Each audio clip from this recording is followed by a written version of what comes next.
warahmatullahi wabarakatuh. Ila hadratin Nabi Mustafa Rasulillahi sallallahu alaihi wasallam wa ala alihi wa azwajihi wa dzurriyyatihi wa qurrabatihi wa ahli baitihi wa ashabil kiram wa ila jami'il anbiya wal mursalin wal awliya wa syuhada wa salihin wa tabi'ina tabi'ina salihina ila yaumiddin, khususan jami'i masyayikhi ila muntahum wa syekh Abdul Qadir Jilani wa ahlihi wa furuhi wa usulihi wa masyayikhihi wa ahli baitihi wa ila abaina wa ummatina wa azdadina wa masyayikhina wa auladina wa azwazina wa dzurriyyatina wa ahli baitina wa jami'i man tabi'ana, khususan jami'il arwah fi hadil majlis wa ghairahum lahumul fatihah.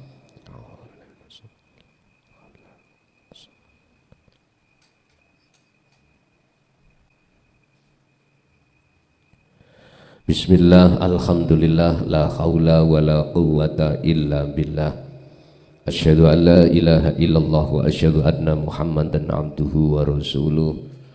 Allahumma salli wa sallim wa barik alaihi wa ala alihi wa ashabihi ajmain. Qala Allah ta'ala wa nunazzilu minal qur'ani ma huwa shifaa'un wa rahmatul lil mu'minin wala yazidu zalimina illa khasara. Sadaqallahul azim. Al-ayah. Hadratul muhtaramin, dumateng para alim, para ulama, sesepuh bini sepuh, tokoh masyarakat, tokoh agama sewilayah Kabupaten Mojokerto, tepatnya di Kecamatan Jetis, Desa Pintrang,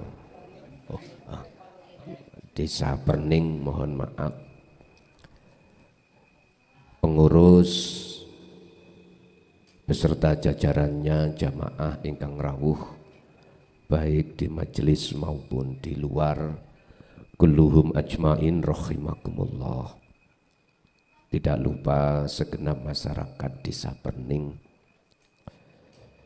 semoga Gusti Allah buka hati kita di jalan Allah, karena kita sudah hampir masuk di tahun 2025. Puji syukur alhamdulillah, pada kesempatan malam hari ini kita masih diberikan Allah anugerah berbentuk ditemukan kita dalam majelis taklim muta'alim, yang untuk pada malam hari ini kita akan membahas kitab Sirul Asrar di bab yang ke-6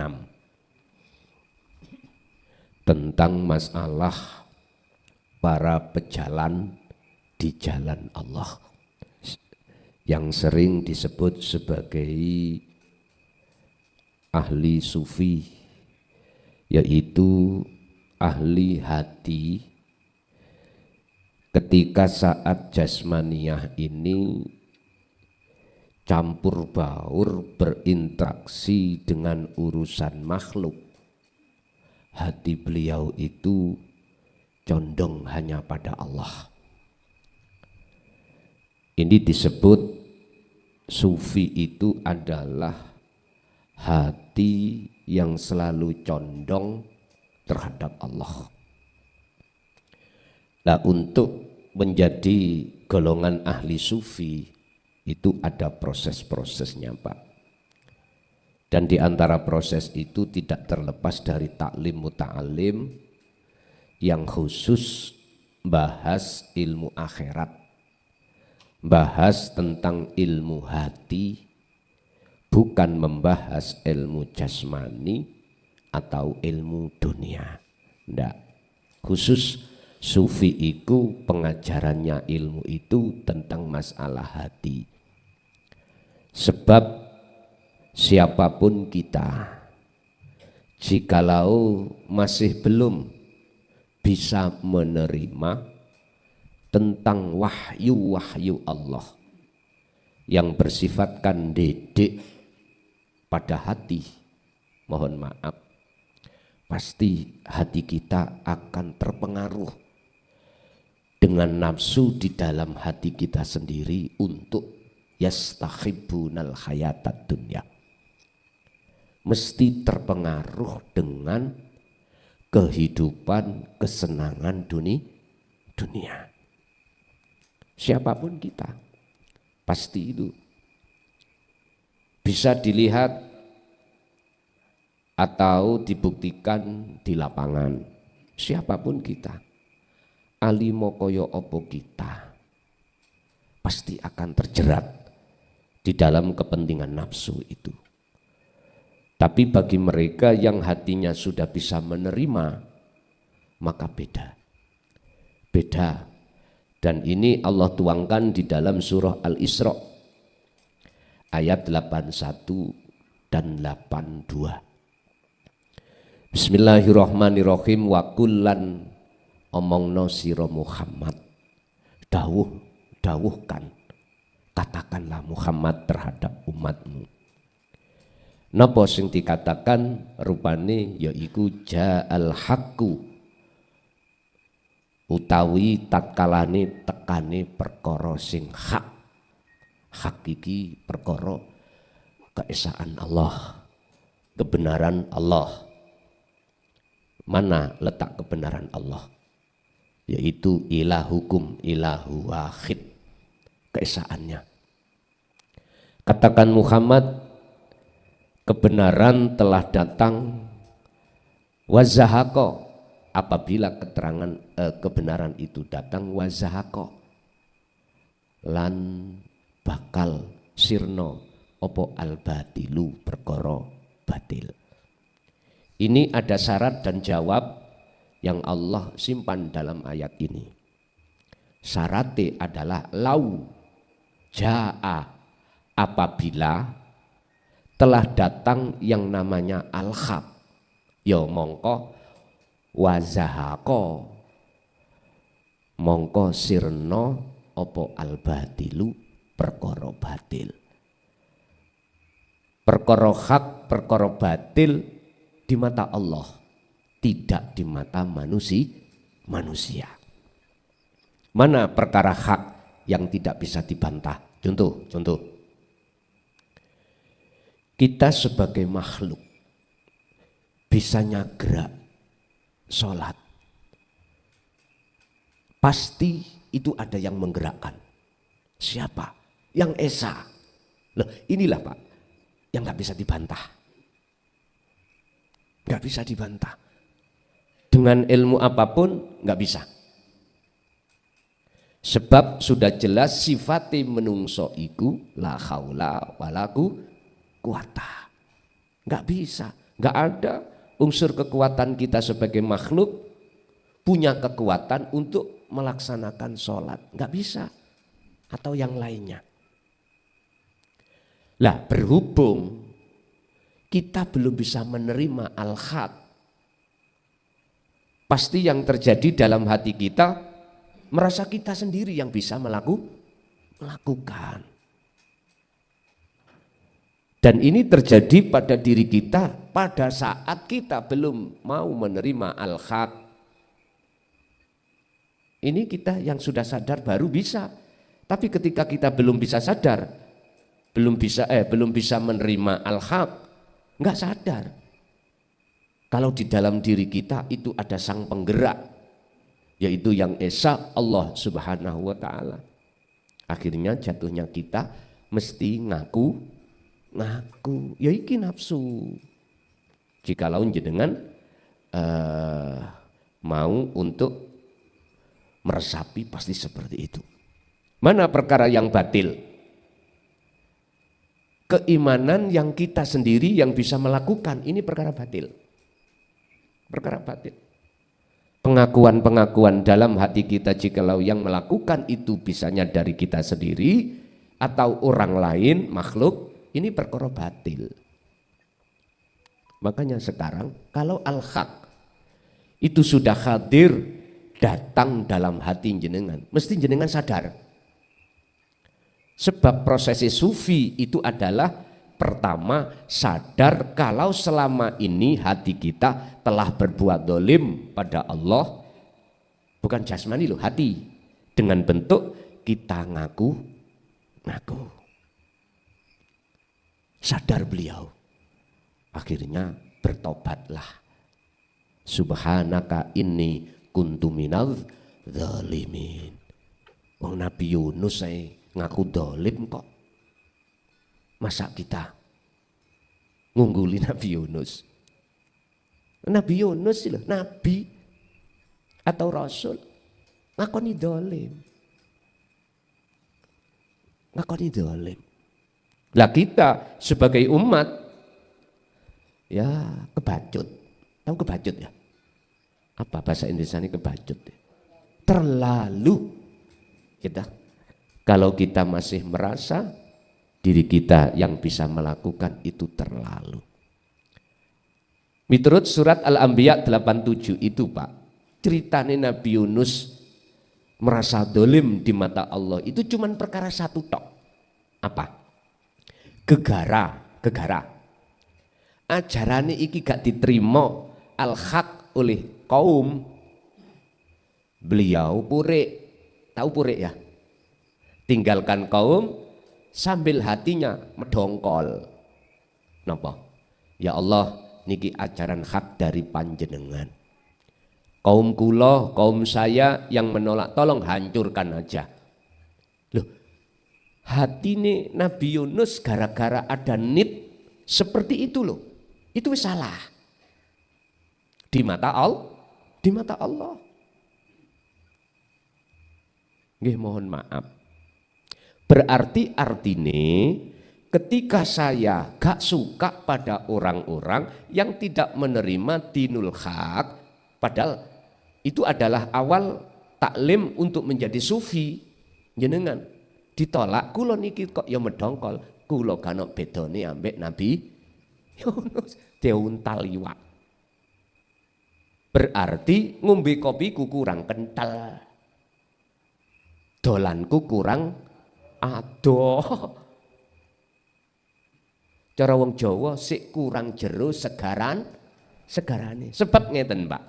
Niki beda lho kali Kanjeng Nabi Muhammad. Terus sing garai kaum iku nolak sapa? Allah ta?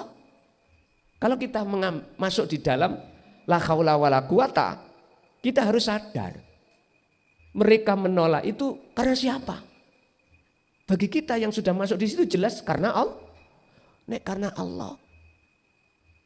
Terus kita beralasan medongkol, itu salah. Berarti kita sendiri yang hati kita masih di posisi kurang benar. Beda lah kalau saya cerita Nabi Muhammad loh, beda. Makanya mengapa ribuan nabi atau rasul yang diizini Allah untuk membawa syafaatnya Allah untuk umat sinten hanya Kanjeng Nabi Muhammad sallallahu alaihi wasallam. Lah ngoten ta? Ini persoalannya. Akhirnya Gusti Allah yang ngersakno datang orang itu menjauh sampean. Akhirnya jenengan kali kula asali akrab. Terus gak dadi akrab sebab al-haq. Iku karena sapa? Karena Allah. Karena Allah lagi. Dan Allah punya maksud dan tujuan. Mengapa jenengan kali kula malah dijauhi oleh sahabat-sahabat yang asalnya dekat gegara al-haq ini? Ini Allah punya maksud yang positif dalam rangka proses perjalanan hati jenengan untuk Allah jadikan sebagai sufi, ahli sufi atau kekasih Allah. Itu ada maksud Allah sendiri. Makanya jenengan kali kula kedah selalu sering memandang sedaya apa positif apa negatif iku sumbere sangka Gusti Allah. Biar apa? Biar gak gampang hati ini berlama-lama di dalam kesusahan. Memang sinten sih Pak sing mau pisah kali bojo, anak, teman dekat?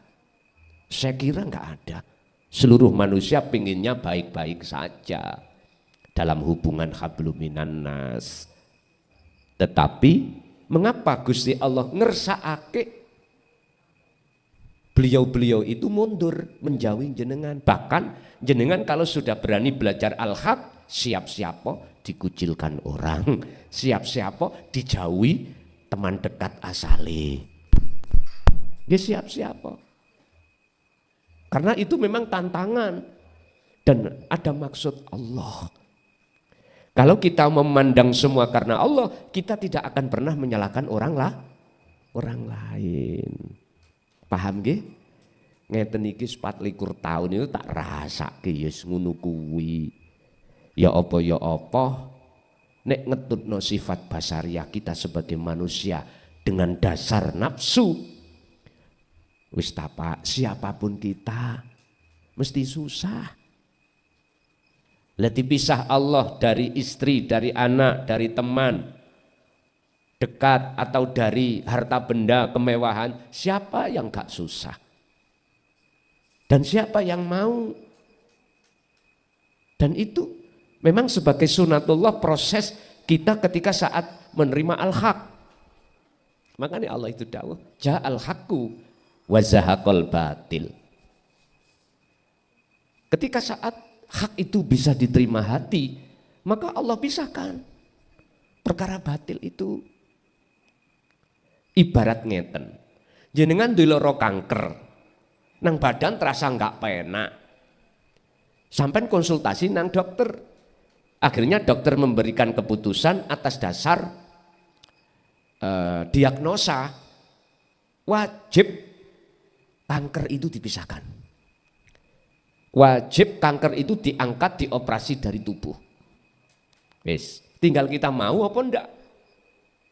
Ketika mau ya siap-siap obat sing masuk, operasi bius total, siap-siap. Kadang-kadang wong niku Pak, contohnya kados kula, nek ketok suntik niku wedi. Lho nggih, ngoten niku kula mbayangno, lah iya kena rititik lara ning ngono, dom sakmono dawane mancep. Kula niki mikir, nek mbayangno lara Pak. Tapi mbasa dilakoni tenan, dijalani tenan, kayak dicokot semut, lah ngoten nggih. Beda Pak, suntik sakniki kali zaman alit kula siyen. Nek suntik sakniki sekarang habis dipakai si A langsung dibuang, lah ngoten nggih. Jadi suntik itu, suntikan itu kan tajam, ketajaman itu menjadikan tidak sakit. Kalau sudah dipakai satu kali otomatis ketajamannya berkurang, dibuang. Dulu mboten. Sakitnya ada di situ. Dibakar, sing tujuannya ngilangno bakteri, cegak nular dibong. Makanya dulu terkenal ada cacar bong. Lah ngoten nggih. Bayuh kula niki nek pas ana mantri mara nang sekolah mencolot Pak kula. Jujur mawon wacan ndelo melawayu wedi dicacar. Sekarang sudah tidak zamannya lagi. Ketika obat itu datang, operasi dilaksanakan, maka maksud tujuan Pak Dokter memisahkan antara hak dengan yang batil. Batil iku lara kanker biar tidak menghalangi jasmania. Artinya jasmania ben sehat.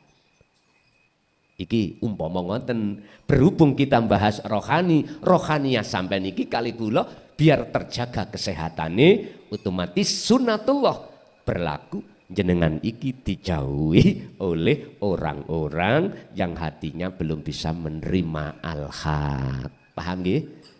Sing sabar, kula nggih tetep saupayane sedaya iku kita bangsulake sangka Allah. Innal batilah sak temene, sebab sak temene perkara batil. Iku kana ana apa batil iku zahuqa bakale lenyap. Artine kalau jenengan hati menerima al-haq, ya dah, niki pendidikane awal seperti itu. Lalu jenengan amalkan, maka jenengan perkara batil pengakuan dalam diri kita nafsu itu akan Allah lenyapkan. Ini. Sehingga ayat yang 82, wa nunazzilu lan nurunake sapa ingsun Allah. Nurunake bentuki al-haq, Allah nurunake minal Qur'ani saking isi intine Quran. Al-haq itu Pundi? Ya pengajaran khusus tentang rohaniah. Pengajaran yang khusus untuk bagaimana cara mengesahkan Allah. Yaitu pengajaran yang khusus untuk bagaimana jenengan kali kula yang selama ini terikat oleh nafsu itu lepas. Rupane pundi? Minal Quran. Wa nunazzilu minal Quran iku ma rupane isine Quran huwa kang utawi ma iku syifaun. Sing maksud tujuane Allah sebagai obat hati jenengan sangka penyakit. Inilah proses tahalli, ya. Proses di mana Allah membersihkan hati panjenengan sangka kepentingan hawa nafsu. Asalnya kita kan ada di tahalli toh, Pak. Tahalli iku hati kita dikuasai nafsu. Akhirnya kita ngaku-ngaku. Kalau kita sudah terjebak di dalam pengakuan makhluk yang bisa melakukan segala hal apapun, ya jenengan ojo heran kalau ada omongan ngeten, kakekku iku isok memadamkan api neraka. Ya ojo heran. Ngaku-ngaku. Loh, ini tanda kita telah dijerat oleh nafsu di dalam diri kita masing-masing. Akhirnya sugiya kaya apa kita, mewah kaya apa sandang pangan papan, mulya kaya apa kita, punya pengikut ribuan kaya apa kita, pasti belum ketemu yang namanya kedamaian hati yang hakiki. Nggak bisa. Si ana kuwatir sing sugih wedi melarat, masih khawatir sing duwe jabatan wedi ilang jabatane, sing rumangsa mulya wedi kelangan mulyane, yang sudah punya ribuan pengikut takut ditinggalkan. Udahlah Pak, ini fakta di lapangan memang seperti itu siapapun kita. Jikalau hati masih tetap ditahalli, ya seperti itu. Laksana ini Pak. Hetah, bagaimana mungkin kita akan bisa keluar dari jeratan nafsu? Lawang kita kuncine gemboke nafsu kita tolak. Dan atau bagaimana mungkin secara dohir saya di rumah tadi dirantai ambek wong kampung sebabnya kelason gendeng ya dikembok ning cagak. Apa bisa mungkin saya bisa ke pundi niki? Perning, keadaan jasad saya itu tidak terlepas dari rantai tersebut. Yo gak mungkin. Akal Pak nggih? Akal. Saya akan bisa sampai di Perning Jetis niki sijine jalan satu, saya harus mendapatkan kunci gembok tadi, rantai tadi. Lalu saya buka gemboke, lalu rantainya saya lepas, baru saya bisa berangkat. Bagaimana mungkin kita waktu sholat bisa bertemu Allah hudur? Lawang ruhaniyah kita itu kecancang, kerantai oleh nafsu pengakuan, ya ora iso. Makanya jauh heran Pak, midita ya apa kopi aku mau widit ya. Ngalor ngidul nggawa serban, sarungan, wis gak tahu Pak ketok dengkul sapa udel belas kula niki mboten nanti ketok. Katakan gitu, badminton ae sarungan kula. Aurat iki gak kebuka belas. Jangankan di muka umum, adus mawon ora tahu kula semrap aurat kula mulai udel sampai dengkul. Mboten nanti, mesti sarungan. Gumbul ambek bojo yang ngono ora tahu muda. Celonoan lepisan gitu. Paling ngarep tok tak buka slerekane. Ngoten tok. Niki saking wiraine kula. Umpama ya. Tapi jikalau hatiku masih menolak al-haq, jangan harap Pak salat bisa khudur likok ketemu Allah. Mboten saged. Kula Pak duka nek jenengan sing sami-sami kali kula padha nolake duka melih. Kula mboten ngertos. Bapak Ibu hadirin jamaah rahimakumullah. Ada beberapa persyaratan yang akan menjadi kekasih Allah atau disebut sebagai sufi, ahli sufi. Di antaranya pertama, mau tidak mau hati jenengan wajib untuk menerima al-haq. Titik. Apa al-haq yang kumaksud? Inilah ajaran-ajaran hakikat supaya bisa makrifat hudur datang Allah.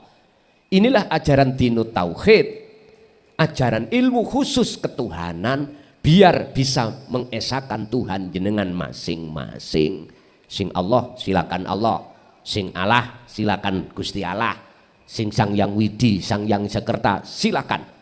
Yang penting bagaimana jenengan iki bisa masuk Rabbul Ngalamin, yaiku pangeran kang tunggal sing nguasai segenap ngalam pun.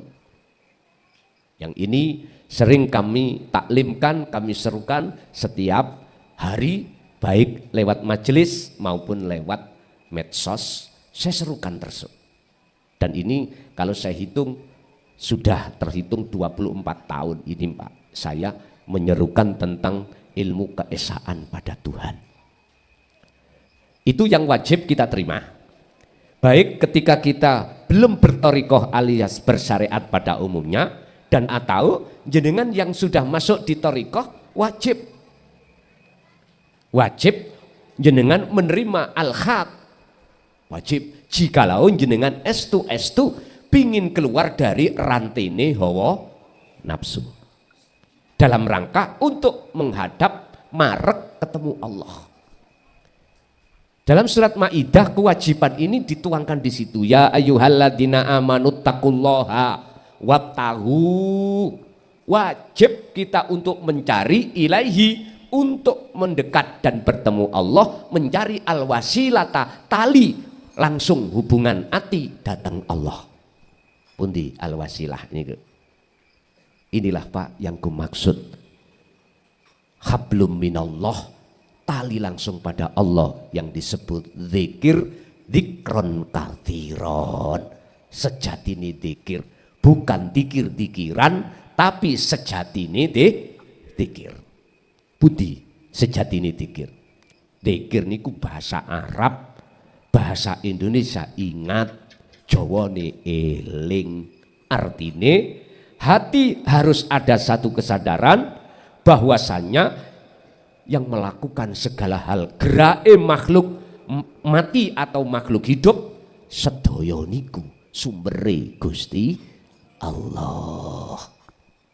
Hanya dzikir sirul asrar itulah yang tanpa ngucap yang akan mendidik hati sampean untuk sadar diri. Kalau kita itu sejatine asline ora ono. Sejatine orang duweni hak karep, orang duweni hak kekuatan, sifat kudrat, iradah, ngilmu, ngalim, khayat urip, sama krungu, basor melihat, termasuk kalam ngucap, gak duwe sifat itu. Kalau sudah sadar di sini, maka inilah seseorang tetanda kalau dia sudah menerima al-haq, dan al-haq itu akan membimbing, nurnya itu akan membimbing, hidayahnya akan membimbing hati sampean untuk masuk di zona tahalli. Tahalli, tadi takholi, saiki tahalli. Takholi titik isi ada, khok iku pengakuan terus, tahalli ini bersihkan. Artinya Pak, ketika jenengan sudah membawa wasilah zikir tersebut dan jenengan jalankan, wajahidu fi sabilihi, terusnya ayat Al-Maidah 35, jenengan ini akan berjalan di atas jalan Allah. Lho niki le, para pelaku sufi kok ada di sini. Para pelaku sufi ada di sini. Artinya ketika jenengan kali kula segala aktivitas yang Allah hadapkan, hati jenengan itu sudah tidak merasa diri Anda sudah tidak beriman kalau diri Anda yang bisa melakukan, justru yusyahiduna annal fa'ilahu wallahu ta'ala, dalam hati sampeyan muncul satu kesadaran bentuk pangrasa yang bisa melakukan semua ini adalah Allah, berarti niki jenengan iki sudah diproses Allah dalam kesucian dari perkotoran hati. Cara dokter, proses pemisahan kanker dengan badan. Tapi jane ya ora penak Pak wong operasi ya. Jenengan nek yang hadir yang pernah melakukan operasi, apalagi operasi besar kanker wau, mesti dokter itu menyuntik yang namanya bius total. Jenengan wis gak kroso di alam gungliwang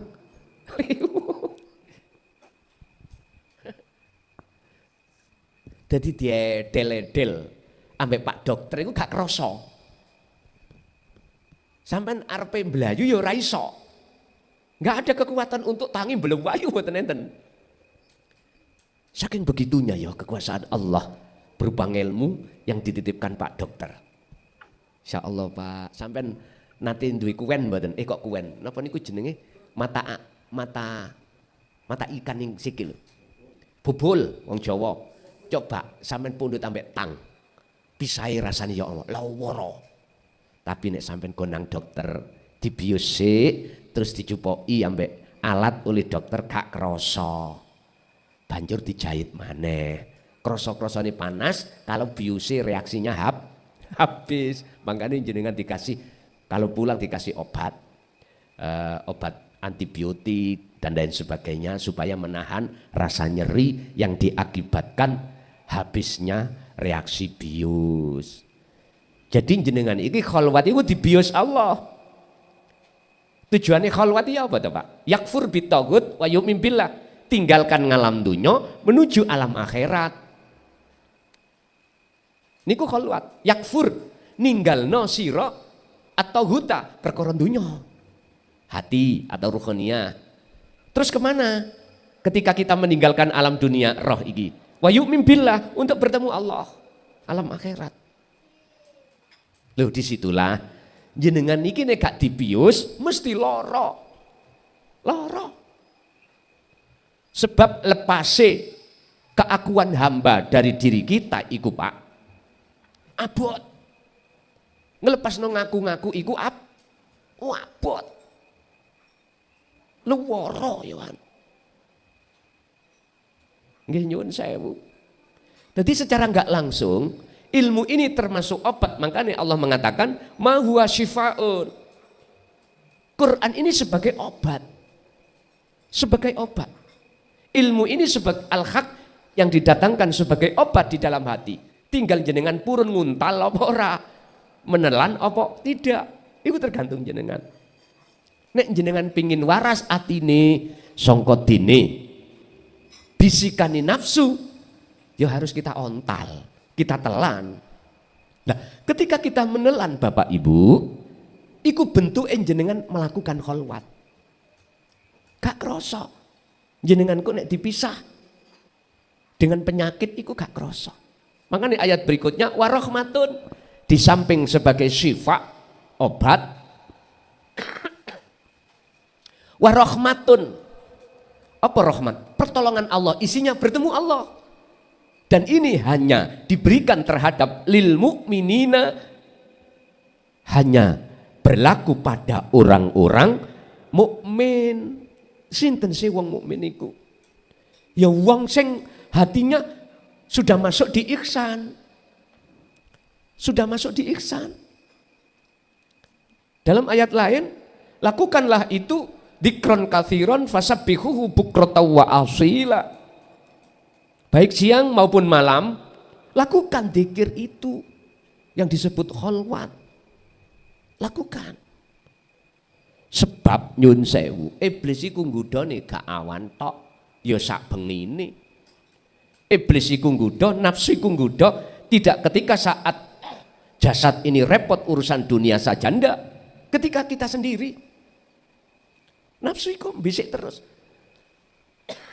Alladzi yuwaswisu fi sudurin nas. Nafsu iku ya selalu membisikkan di dalam dada hati manusia.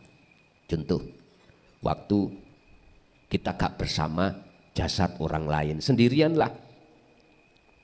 Ning kono nafsu ngomong, "Son, akonono sing kholwat iki awakmu. Akonono sing dzikir iki awakmu." Ngoten niku Pak Iblis. Mboten dikongkon nyapa-nyapa. Akongkon ngakoni bahwasanya kholwat utawa dzikir iku sumbere teko diriku sendiri. Iki nafsu. Enggak boleh hatiku iki melepas keakuanku yang berzikir, enggak boleh oleh nafsu. Padahal bagaimana Allah katakan, jikalau kau wa may yakfur bitaghut, barang siapa yang betul-betul melepaskan keakuan diri, maka wa yu'min billah, pasti bertemu aku. Ayatnya ngoten lho Pak. Al-Baqarah 256 seperti itu. Artinya apapun bentuk keadaan kita, lebih-lebih keadaan waktu kita sendiri, nafsu itu enggak memperbolehkan kita itu di dalam hati muncul sedoyo semua itu dari keakuannya Allah. Enggak boleh. Tetap dikongkon ngimani, disuruh ngerosok sumber kholwat dzikir itu dari kita sebagai makhluk. Dan ini lho sing dadekno alasan mengapa kita sudah lama berzikir kholwat enggak jedok-jedok, enggak liko, enggak khudur-khudur datang Allah. Ya persoalannya wonten mriki. Nah, tapi ayatnya berhubung itu sebagai sifat terus diuntal, artinya kita melakukan proses tahalli, meniadakan keakuan diri. Setelah itu yang terakhir tajalli. Titik ganti anak nisor. Artinya apa? Ketika jenengan kali kula niki melepaskan keakuan tahalli itu, maka titik diletakkan Allah terbawah. Artinya sifat-sifat yang ditimbulkan oleh nafsu berbentuk riya, takabur, hasud dan lain sebagainya, Allah letakkan di bawah. Jenengan sudah tidak ditumpai makhluk urusan dunya, justru urusan dunya sampai tumpai kanggo wajahidu fisabilihi, sebagai kendaraan untuk bertemu Allah. Niki ana cerita Abu Nawas disuruh Raja Harun Ar-Rasyid nang istanane. Zaman dulu itu mboten enten, enggak ada sepeda motor, sepeda pancal aja belum ada. Abu Nawas itu disuruh dari rumahnya ke kerajaan iku paring cara jarak niku antaraning Jombang Mojokerto lah digawe gampangan ngono. Abu Nawas iki dari petugase raja iki dikongkon raja ngomong nang Abu Nawas. Kongkon rene Abu Nawas gak oleh numpak nunggangi apa jenenge kendaraan apapun, karena pada saat itu nek gak unta ya jaran, nek gak jaran ya keledai. Gak oleh. Kudu mrene tanpa tumpakan. Tanpa tumpakan. Kudu meneng gak oleh melaku. Iku punya maksud. Raja Harun Ar-Rasyid itu punya maksud untuk mempidanakan Abu Nawas. Dihukum, ngoten. Lawang Abu Nawas gak iso, gak dikai pilihan ya Pak. Intine wajib ke istana. Dan bisa sampai ke istana tanpa numpai sesuatu. Terus Abu Nawas gak dikai pilihan. Menolak, gak boleh. Harus menerima. Niki kan coro. Orang itu kan si malakama toh. Akhirnya Allah ngekei hidayah. Apa? Lewat keledai mang. Nisore udele keledai iku diweni bayang. Jadi Abu Nawas meneng nek nisore keledai, mboten nek ndukure lho nggih. Akhire keledai iku iso tutuk istana. Iki politiknya Abu Nawas kan ana ngono. Artinya ngene Pak, ada satu makalah, barang siapa yang dirinya dikuasai oleh dunia, dia akan menjadi budaknya dunia. Dan barang siapa yang bisa mengendalikan dunia untuk dijadikan dia untuk menghadap dan bertemu Allah, maka dia akan jadi budaknya Allah. Justru dunia jadi budaknya dirinya. Karepe wonten mriku. Jadi Allah sengaja titiknya diletakkan di bawah. Artinya orang sufi kalau otomatis mesti tajali. Apa tajali itu? Selalu muncul dalam hati seorang sufi bahwasannya sedoyo semua apa yang berlaku baik yang ada kaitannya dirinya langsung maupun makhluk yang lain, iku yang berperan hanyalah Allah. Itu sufi. Dan inilah keterangan di dalam kitab Sirul Asrar itu maksudnya sufi di situ ada beberapa proses tahapan. Tadi saya katakan al-haq harus diterima, pengajaran taklim muta'alim ilmu khusus tentang hati, ilmu tasawuf wajib diterima terhadap si hamba manakala memang betul-betul dia menginginkan untuk bertemu Allah. Yang kedua berarti dia harus ada tindakan tahali, pembersihan, penghilangan keakuan diri sebagai makhluk yang bisa berperan. Bentuk jenengan iki terus menerus berzikir. Yang zikir sejatine zikir, yang tidak ngucap baik nama atau lafaz tidak, tapi pertama merasakan pangrasa su'aul basiroh. Niki prosesnya merasakan apa, mengimankan bahwasanya semua sumbernya dari yang ahad. Inilah Allah subhanahu wa ta'ala ing mungguh di mata umat Islam.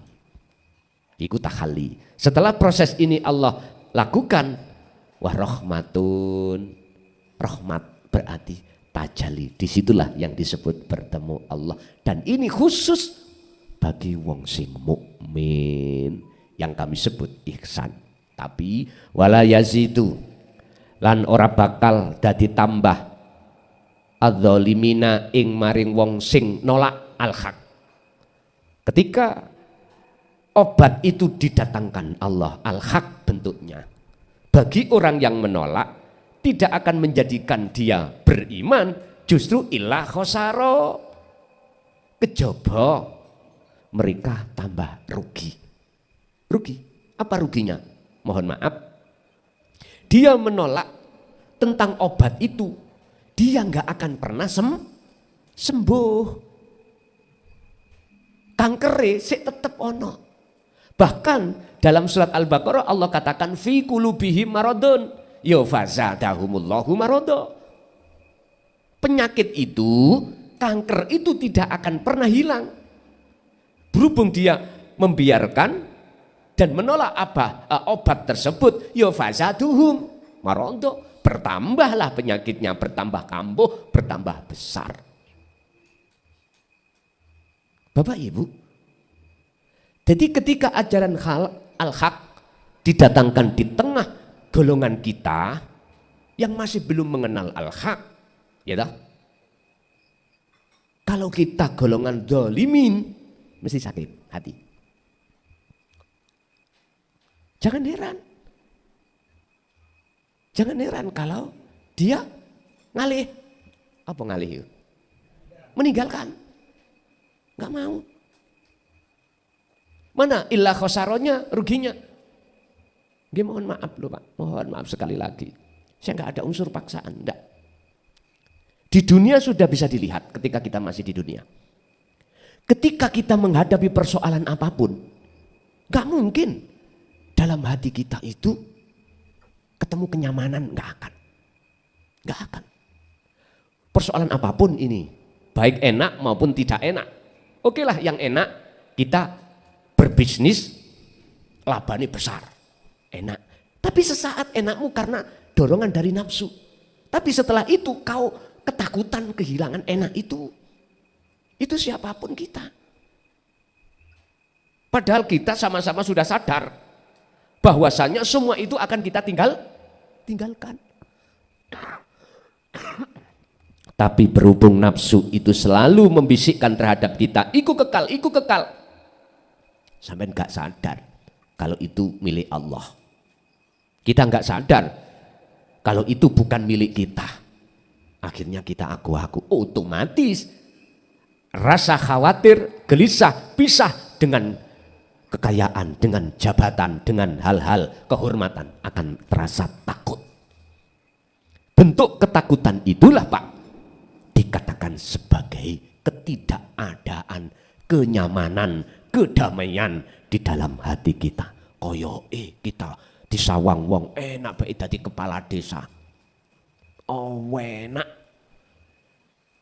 Sampeyan tingali dadi wong sing sawuge koyo ngono iku. Iku lak pandangan orang lain ya toh. Sampeyan takoki yang bersangkutan. Jikalau kita golongan ahli hijab atau yang dikatakan dalam surat apa namanya Al-Isra ini adalah zalimin, dalam hati yang kita sampai ketakutan kelangan sugihe, ketakutan kelangan jabatane, ketakutan kelangan kehormatane. Wis ini gak iso ditutup-tutupi Pak.